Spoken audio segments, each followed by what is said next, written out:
ifoundry, we assert, is a curriculum incubator. And that's an interesting name. And the assertion there is it's a curriculum incubator because one of the ways to bring about change to a curriculum, to the College of Engineering, is to say, can you pilot certain things? Within each department and within the college, there is a little known loophole that says the associate department head and or the associate dean can approve an exception to anybody's curriculum. And so if you can approve an exception, then you can run a pilot class. It can count towards graduation, and if you have the appropriate approvals, you can experiment with things before they're approved in the curriculum without damaging the students. And hopefully you're doing things that will be interesting to the students.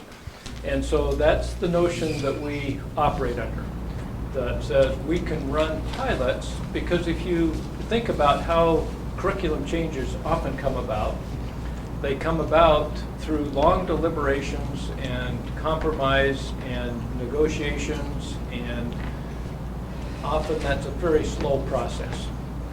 And so we came up with this notion that says, okay, can you try something? If it works, then can you get it with the faculty vote? Can you take it through the normal process and do it? But you've already got something that you know works. And then some pilots work and some pilots don't work. And so you're allowed to experiment. So if you look at this little sheet, I tried to put down some of our mission and our principles and what we think we're about, how we do it, and then I'll talk about some of the activities and some of the other things on the back side. But our stated goal is to transform engineering education. And that is, how do the engineers get prepared, and particularly how are they prepared for success in the 21st century? Again, the assertion is that the 21st century, the century we're now in, is going to be much more focused on innovation, creativity. How do you prepare engineers for the dynamics of the world that they're going to be facing versus the more stable, even though I look back over my life and say there's been ample changes in how things have been done and what's happened in my lifetime, I think they pale in comparison to what's going to happen in many of you in your lifetimes, in terms of the change, in terms of the dynamics of that and what that's going to take. So then we came at it with a part of changing the engineering, transform engineering education, is that you have to tackle the culture of a place like the College of Engineering. And there's a long and steeped culture. And so thinking about cultural change within a university is an interesting process in and of itself. So we came at it from a number of ways, and that we listed a set of principles here, and there's probably too many principles here to do it, but we'll talk about the first ones. Is that if we can learn and grow, and therefore we can change how things are doing. The second one there, and the next 3 or 4 are really 5 are pretty important, in that we said if we can focus on students and their aspirations, it makes a big difference. So students come into the university with hopes and dreams and aspirations. And often we don't pay a lot of attention to what those hopes and dreams are. We say, we know what's best for you, and we will give you what we think is best for you, and your hopes and aspirations can you can realize those after you leave. And we took a very different approach, and we said, okay, let's say, what happens if we pay attention to those aspirations? What happens? And we asked the students what they wanted to do. And a lot of them don't have any idea. At 18, I look back and I didn't have a clue at 18 what I wanted to do, and I still I tell most people in my life that I'm still trying to figure that out, of what I want to be when I grow up. But that's a different question. But they do come in with things. So we ask them, and we kind of lump their responses into three big categories. And one of the categories had to do, they just wanted to build cool technology. So some of them came in and said, I just want to build cool stuff in whatever area. Some came in and said, I want to be the next great technology entrepreneur. I want to be Max Levchin. I want to come out and do something that's really neat and turn it into a business and make a ton of money while I'm doing it. And then some came and said they wanted to save the world, essentially. They cared about energy, they cared about the carbon footprint, they cared about clean water in third world countries, they cared about lots of things. But it had to do with, how am I going to make the world a better place? And what's that going to look like? And if you start with that, and if you honor those aspirations, you do a number of things. So we, in our engineering freshman experience, we started to do that. Then we said choice is important. And if you look typically at how prescribed the engineering curriculum is, I think the only curriculum that's more prescribed than engineering is elementary education. There is very little latitude in there. Huh? Interesting. I mean, it is it's very prescribed. And so we said, how do we give you more choice? How do we free up and give more choice? That next one of how do you build a community is that people come and they often stay in engineering, or they leave engineering because of feelings of isolation. And so how do you begin to build a sense of community, that we're in this together, we want to learn, we're going to develop? And then that next one of intrinsic motivation. You think about how many of our courses are built around that if we don't make you do it, you won't do it. Versus how do we get you excited about what's going on and turn you loose about what you might do. So we've tried to tap in to say, how do you tap into students' intrinsic motivation? And there's if you look at what our students do and what most students do in their extracurricular activities, it's pretty amazing. They go off and learn to do a whole bunch of things. They master topics, they create, they build, they do things that we probably wouldn't dare to ask them to do as part of a course. But because they get motivated to go do it, they'll go off and do it. How does ifoundry, is that, of course it's a combination of them and the program. Yep. But do you have, how do you determine the program's impact on that? You can assess motivation? Some of that. So one of the things that the college has done has a climate survey for the students to fill out and say, and you can see some trends there from one year to the next and see what's changing. So that's one way. We've also got, when I flip the sheet over, there's some pilots that we're doing of what we call an intrinsic motivation course conversion. And that is, how do you take a typical engineering course, and the one that we're working on right now is electrical engineering, electrical computer engineering 290, which is computer architecture. Any of you taken 290? Taking that follow-on from it. The follow-on from it. It's a prerequisite for many of the things. So, and you say, how do you flip that and make it into an intrinsically motivating course? And part of that, the principles are fairly straightforward, but they're saying, how do you have a greater sense of purpose, of why you're doing the course and what that might do? How do you be able to develop a sense of choice? So typically they said, here's one computer architecture and that's what we're going to study. Well, if you give a choice even between 2 or 3 computer architectures to study, students feel like they have more choice, and then they say, well, at least I'm doing that because I chose it. Now, the choice may be limited, but some choice is better than no choice. And then the other part is how do you really assess mastery? And is mastery passing a test, or is mastery being able to create and build something and demonstrate your competence? And so they've tried to shift how you demonstrate competence in those materials.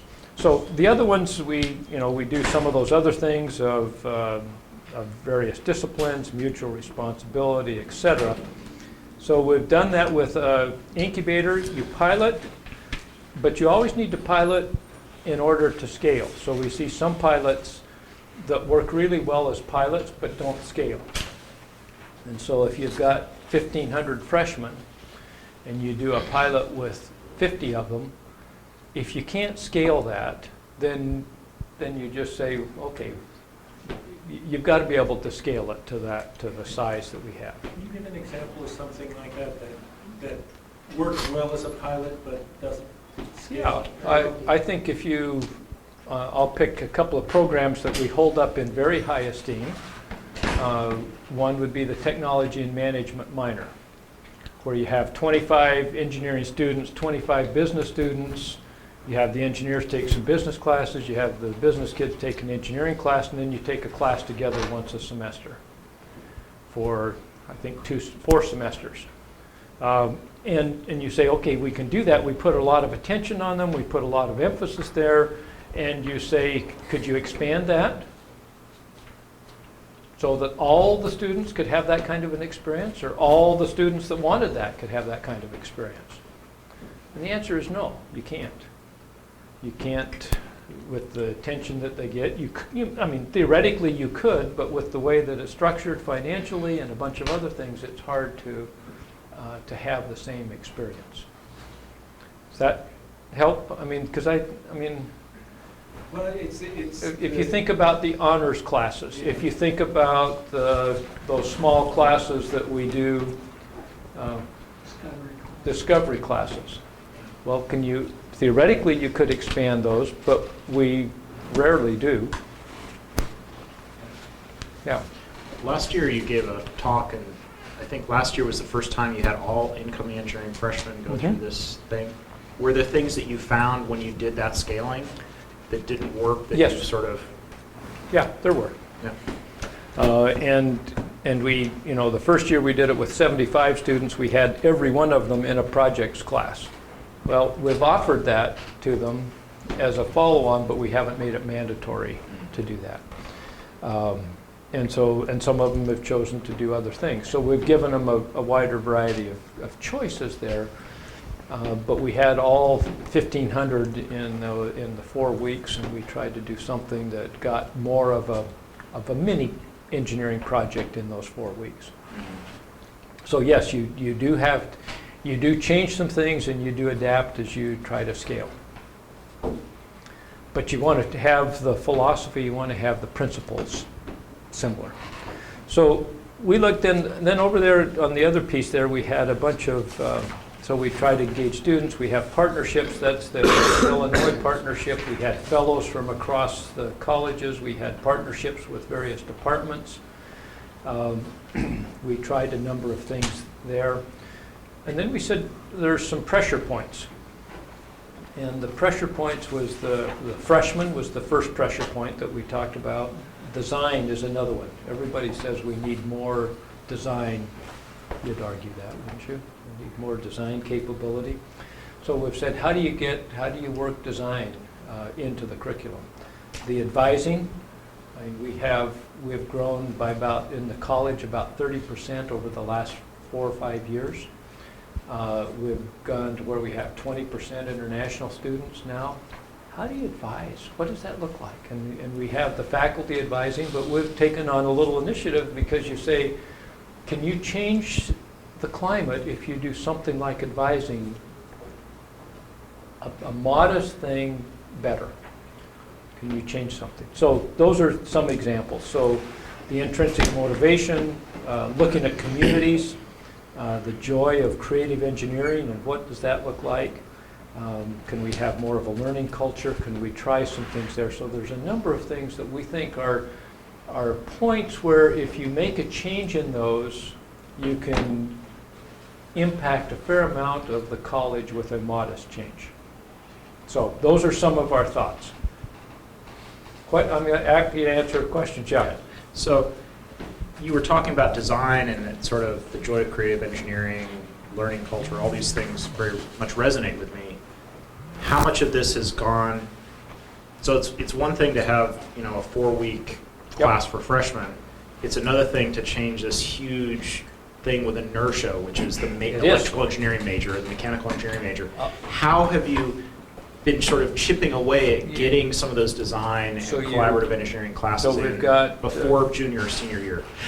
Well, you're trying to say, can we, our goal was, our stated goal was to say, could we get a design experience every year? Okay. So we started with the freshmen, and then there's senior design typically. So we said, okay, let's look at the seniors and say, can we do some interdisciplinary things? So it's interesting, just say, how do you get the mechanical engineers, the electrical engineers, the civil engineers, the ag engineers, how do you get them working together? And that's just an interesting problem. So we experimented with a couple of real-life projects last spring, and the dynamics and the culture of those different departments are, you'd think they're engineering, they'd all be similar. They are strikingly different. And it led to problems of say, how do you even do an interdisciplinary senior design? Whose class counts? How do you get credit for it? The expectations in electrical engineering for a senior design project are very different than the expectations in mechanical than in industrial.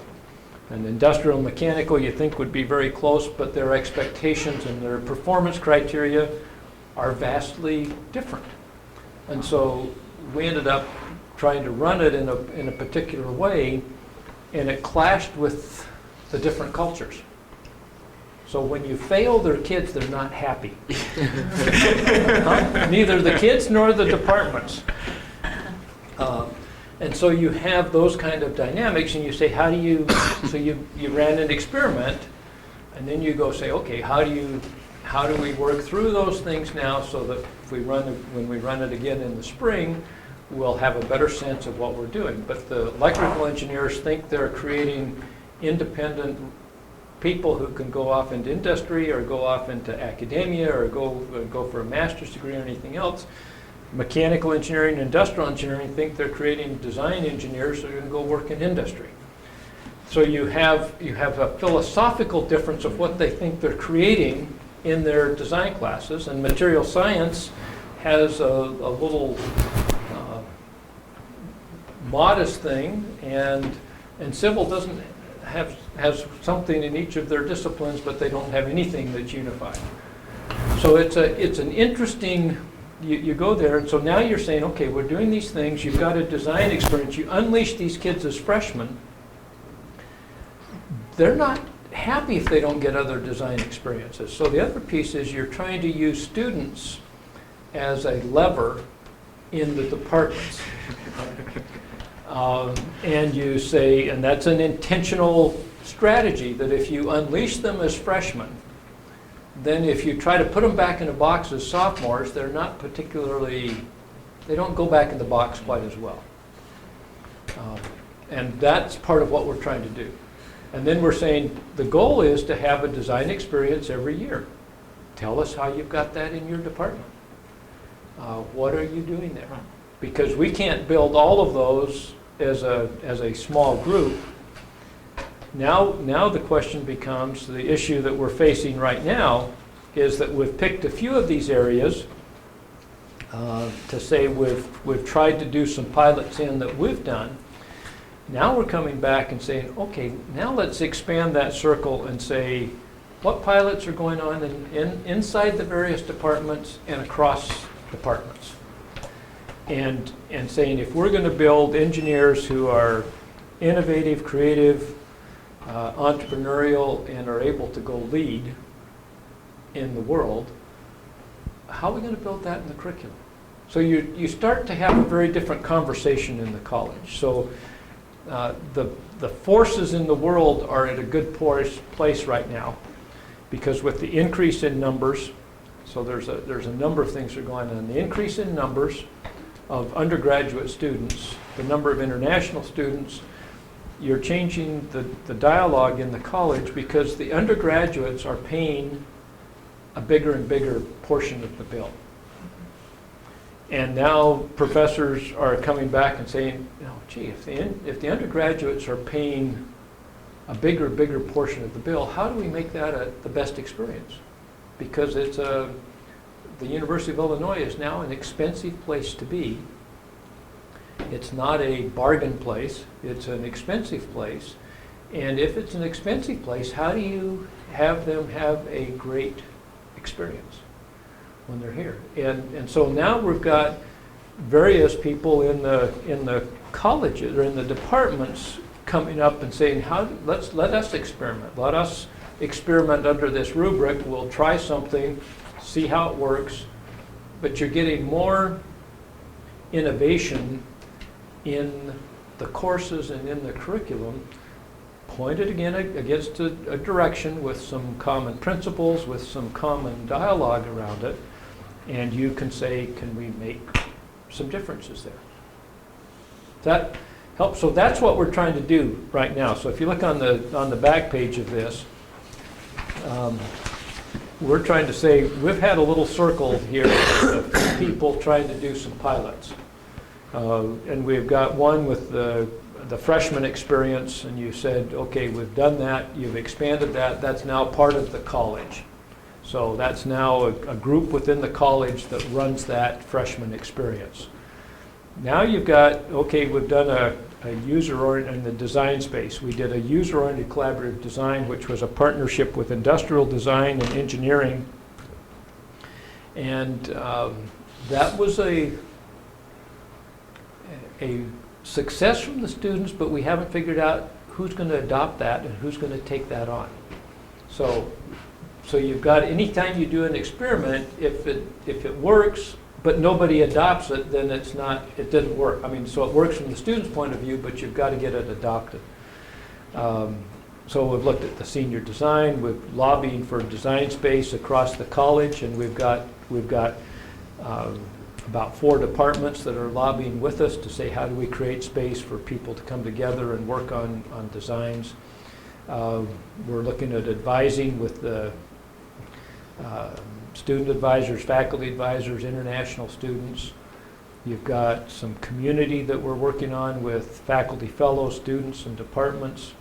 We've proposed an innovation certificate pilot. We've got some things going on intrinsic motivation course conversion. We've got a bunch of things going on leadership that we think those are the pieces. The other thing that we've said is there's a whole host of technologies. You've all probably been reading about the huge courses, Coursera and Udacity and all of those. We're saying those are important. Those will be happening. But the thing we've focused on is what's the student experience. How do we motivate? How do you think about motivation of students? How do you think about the emotional side of their experience, and how do you tap into that? And we think if you can transform that piece of the experience, you'll have an impact, even a bigger impact on the education of undergraduate students than many of these other things. So that's a philosophical statement. And now we're coming out and say, how do we invite, encourage other departments? How do we get them to initiate, pilot, learn, enhance, and share? So now our strategy at this point is saying, okay, we've proven that you can do some of these things. And now how do you get some other initiatives going? And there's a big one in the college. It's called the Strategic Instructional Initiatives Program, SIP. And essentially the college put a fair amount of money and said, let's have proposals from the different departments and come in and say, how will they transform their courses? And we targeted CS, theoretical and applied mechanics courses, some electrical engineering. So we got good proposals from a variety of departments, picked those, that have a big impact on a lot of the students. And now we've got faculty that are working to say, how are they going to change their courses?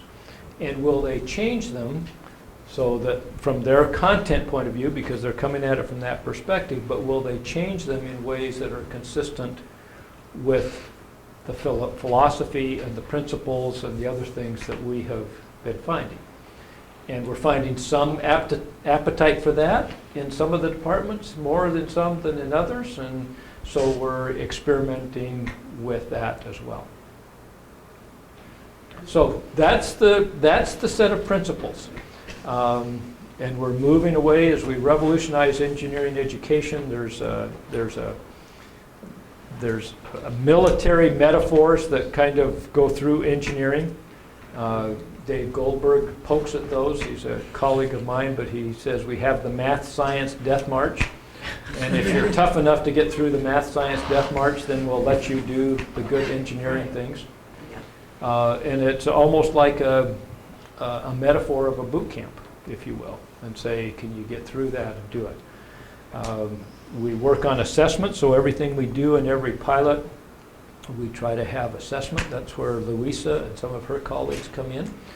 Of say, can we assess this and see if we do get the results that we're expecting? And if you do, you have data to support that. And you're doing it trying to think about how are you going to transform versus have a transaction. So we talk a lot about transformational versus transactional. And how do you change the way kids learn? Because a lot of times kids go through and pass the courses and do well, but don't do well as practicing engineers. They often can't do a senior design project. And those are different sets of skills. So that's what we're about. Yes, good questions. So how much of the math science death march would you say is necessary, if any? Some of it is necessary because you can't do a lot of the engineering if you don't have any math. Mm-hmm. We have found there's a right state, not a what we would consider a competitor, but they have come in and said, let's take what you need as a prerequisite for the engineering classes, what math you need as a prerequisite, and we're going to take that and put it in one course. Interesting. And we're going to take that, all of the calculus, all the other things, and we're going to make clear the links to mechanical, to electrical, to all the different departments, and what you're going to be doing in your next set of classes so that you know that that's going to be really powerful. And you'll still take the other math classes, but you can take them as you see fit. So they didn't eliminate those requirements. They just said we're going to put all of the things that you need for a prerequisite so that now you're not stuck having to pass all the math classes to go through the death march before you can do the interesting engineering that you came here to do. That's an interesting notion. So we're trying to look around and say, there's interesting notions that other people are innovating in this space. What do we learn from them as well? So we have not changed the math science death march at Illinois, per se, but we have said there's some other ways to look at this, and there's some interesting work that they've done with what they call the calculus project. Any of you familiar with that? That is saying that they have engineering professors that co-teach with math professors. I think it's Calc 2. And what they're doing is they're trying to say the engineering professors work on all the applications. And so how do those math concepts out of Calculus 2 tie into what you're going to be doing in engineering? And so there's a nice link to application, so you're clearer about why you're learning them and why those are important for you. And there's been several of the engineering faculty professors that have worked on that, and they're quite pleased with the results. The students seem to respond to that as well, to say, because they've got a clear purpose of why am I learning this stuff? Because often, I don't know, sounds like you've been through a few math classes. And sometimes we don't know, the students aren't as clear about why they're learning this stuff. So they learn the formulas, they pass the test, they do that, but they haven't really connected that. And the same is true with physics or with some of the other science areas as well. Yeah, go ahead, Adrian. So how do you, like you guys get through a lot of different programs very quickly, at least in my perception, and it seems like you just sort of go right past red tape and bureaucracy and all that. And I'm wondering just how you cut through the BS. We work really hard at it. It looks fast because we have a faster mentality, but I meet with every department head, and we have a letter of understanding before we do a pilot. So they're one-on-one meetings that are all taking place, but we move through them fairly quickly, and you have a purpose that you're trying to use. So we actually sign MOUs with the different departments about each of the specific pilots that we're doing, if it's going to come back and affect their curriculum. So that says we will allow our students to take your class and count it for this requirement in our department, and therefore they won't be harmed if they go experiment. And so that gets it through there faster than a typical faculty curriculum debate. Because it's not constantly bickering. It's not constantly going back and forth. It says we'll work an agreement, and if it works, if it doesn't work, we won't do anything to anybody else. We'll bury it. And if it does work, then you'll have good data to come back to your faculty and say, should we make it part of our curriculum? And those are still hard hurdles. Those are not easy hurdles. And you have to go back and work those the same way you work everything else. Right. Because the faculty are not going to give up their control over the curriculum, nor Right. should they. Yes. I have some background in what's called outcomes assessment, and Okay, good. see your loop here is like an outcomes assessment loop, Mhm. and I have a concern about pilots across departments.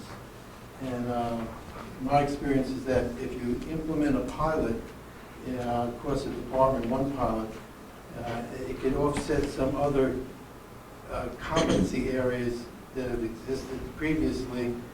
And there's a delicate balance that has to exist. It is, and that's why nothing changes.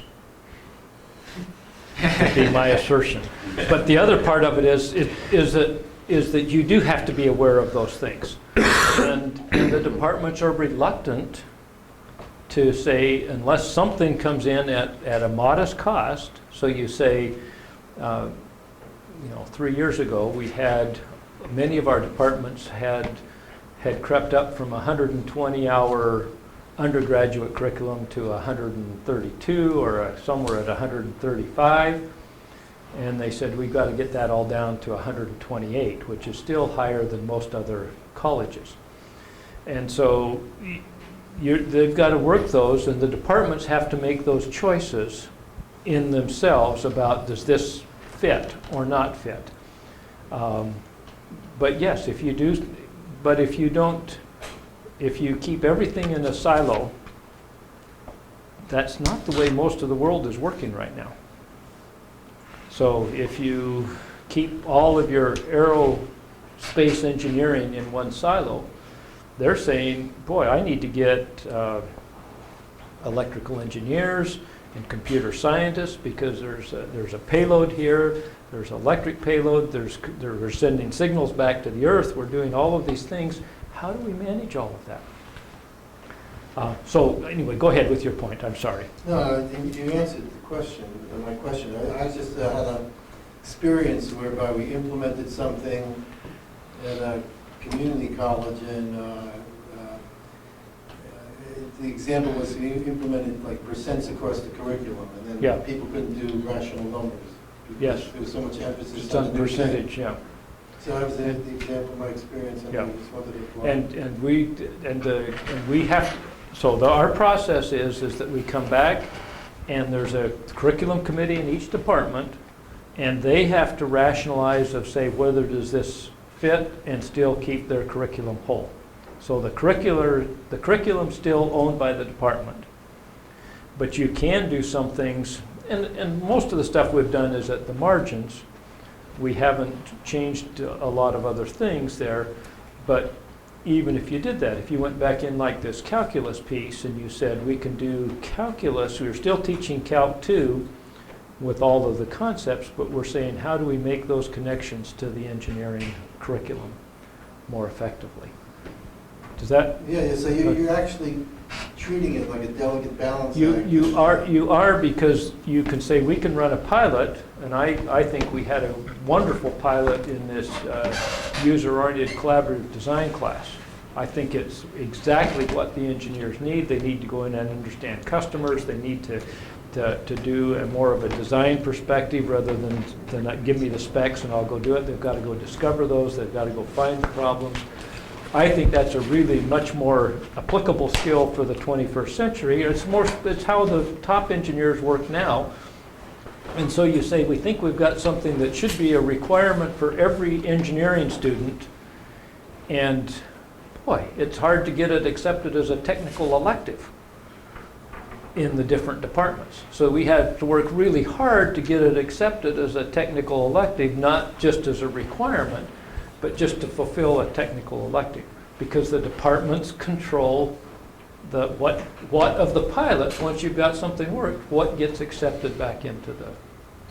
So related Yeah. to that, I've heard you, but I've also heard professors in classes that I've Yep. taken and that say that leadership and design and communication skills and all these things are very important for the 21st century, Yep. blah, blah, blah, Blah, blah, blah. But at the same time, the formal curriculum for these departments typically don't have, they have a senior design project because it's traditional, I guess. They don't have anything relating to the other ones, but still you have in mechanical engineering, there's like 8 300 level classes, and every mechanical engineering major must take every one of those yes. 8. And until you've taken those 8, you don't get to go to the 400 level classes where they actually have labs where you can build stuff. I guess I'm a little confused between the rhetoric and the what's actually there. Take mechanical engineering. They have shifted over the past couple of years, mostly because Mike Philpott is there with a strong believer in design. They have shifted to where every freshman and sophomore has to do a real design. So is there actually a class? There's actually a class. There's ME 170 where they have to build something. And the freshmen and sophomores have to take that. So now they've got a required class that has a design component in it. The aerospace says every one of our students has to do some kind of a major design activity in their sophomore and junior years. Now, most of those are still extracurricular, but they have made that kind of a statement. And that's part of it because they say the kids can't get jobs, or let me say they can't get jobs. The kids that have those kinds of experiences are more likely to get the better jobs. So that feedback is coming back from industry as well. So yes, the messages have been there. I mean, the messages have been from industry have been those kind of messages. The message have been from the engineer of the, from the National Academy of Engineering, there was an engineer of 2020 that lists all of those things. But you've got to take lists and turn them into something. Right. And so there's a lot of agreement on the lists. Where the debate comes in is how do you turn that into a different experience. So this ECE 290 class that we're working on, they'll actually build a computer architecture. So they will have a design experience in that class in their sophomore year. Okay, so now, have we got it perfect? Have we got everything done? No, but what happens is we're a fairly competitive group. Engineers are fairly competitive. And they say, well, gee, if mechanical does something really cool like that and electrical does something really cool like that, well, what about computer science, or what about civil? And civil is harder because you're working on, I mean, you don't get to build an app for civil. You got to build a bridge, or you got to build a road, or you do something big. So how do you have those? What do those experiences look like? Yes. Question back to the interdisciplinary design. Yes. Is the link course Engineering 315 something that was started because of that, or is that something someone else started and No, but it's related. related? So the Link course, and that cuts across the whole university. So you've got people coming in and doing something that's a design. Started out more as a service, kind of a service learning experience. But we have incorporated a lot of the things from Link as well. And so the philosophy, Bruce Litchfield, who created Link, is now the director of IFX. So we have IFX, we have Link, we have all of those things that start to push in that direction. And so we're eclectic. We will pull in anything that moves in the direction of our principles, and Link does that. And we see that anytime we find something that is good, in our view, or it works on those kind of principles, you would try to pull that in and shine a light on it and say, we appreciate these other experiments that are being run as well. Yes? Three things. One's a quick observation, and then two questions. I don't know if you have the answers to.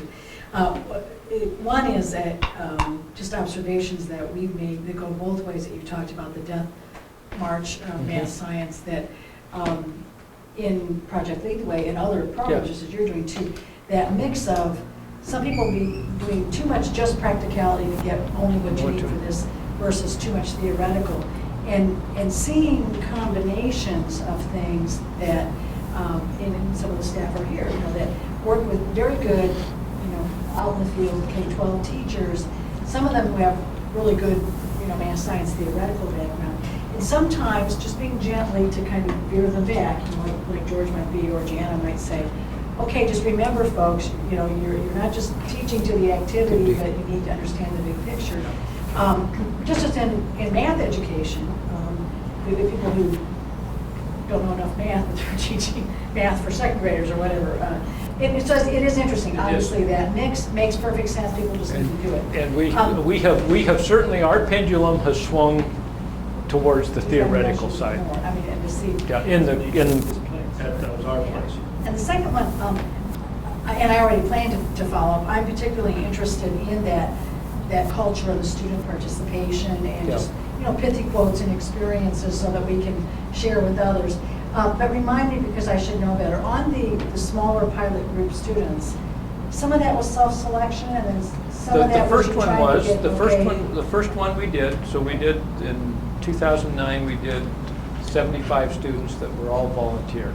Next year we did 300 that volunteered, and then we went to 1,500. Okay. And so within that, how representative of the range of your 1,500 students, or is that something you're fine-tuning? I'm just curious. The data that we collected, we did that and we said, do they differ? Both the 75 and the 300, do they differ from the rest of the student population on ACT scores, grades in high school, grades that they get in their first semester here?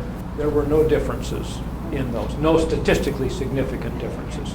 Now, could we sample and tell about that the ones who came have more initiative or more drive or some of those other kinds of things?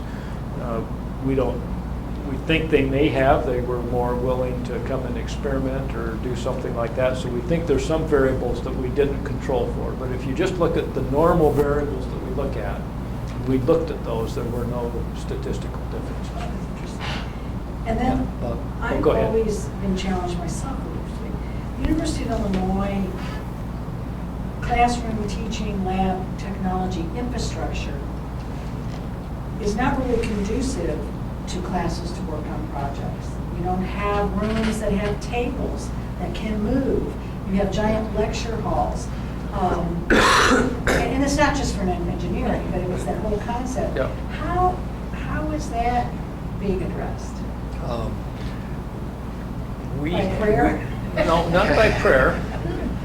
By persuasion, long-suffering, gentleness, and requests.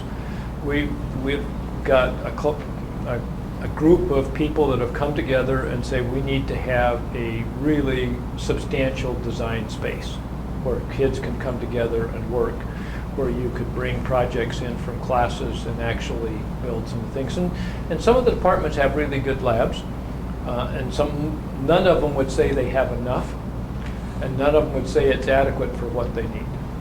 And so we have got a proposal in to the dean. We've got our development people out shopping the proposal for some money to build a very substantial design space. Now, I've got a proposal to say, could we put up a pole barn?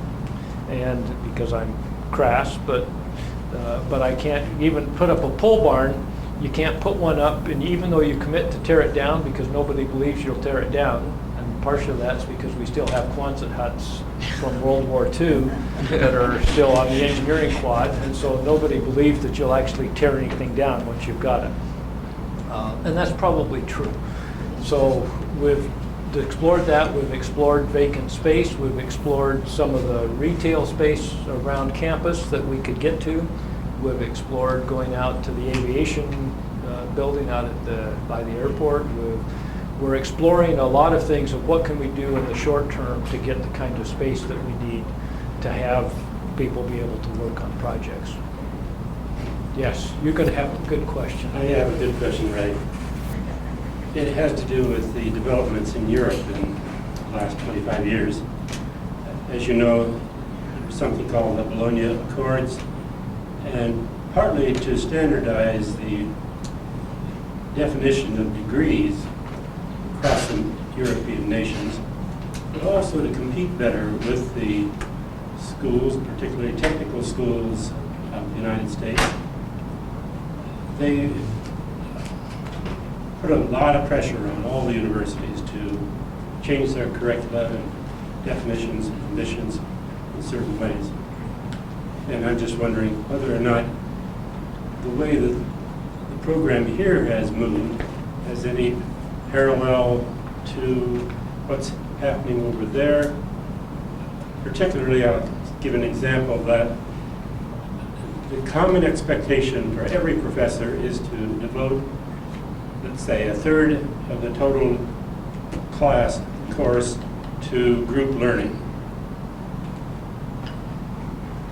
Now, I didn't pick that up from what you were telling us earlier about this, and I know it's here, but that I got a massive imposition upon professors to give up 1/3 of their lecture time in order to do these group learning things. We have not found that imposing anything on professors is likely to work in our culture.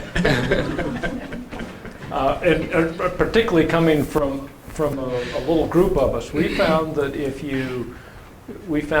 this bottom-up persuasion rather than the top-down command is a more useful strategy to try to bring about change in our culture.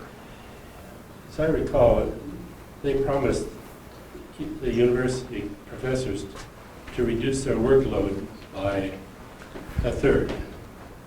Same money, We don't. 2/3 work. You don't deceive? Huh? You don't deceive. We could not, I mean, I look at our professor workload, and I know all the professors on campus work hard. I think the engineering professors work really, really hard. Of course.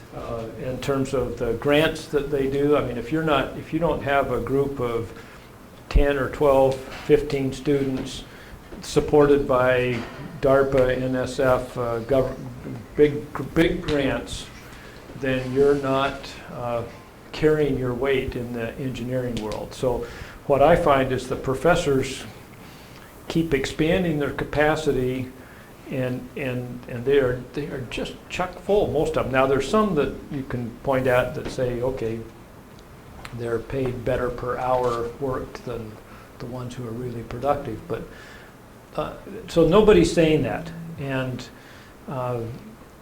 we're not in this research university and in this world.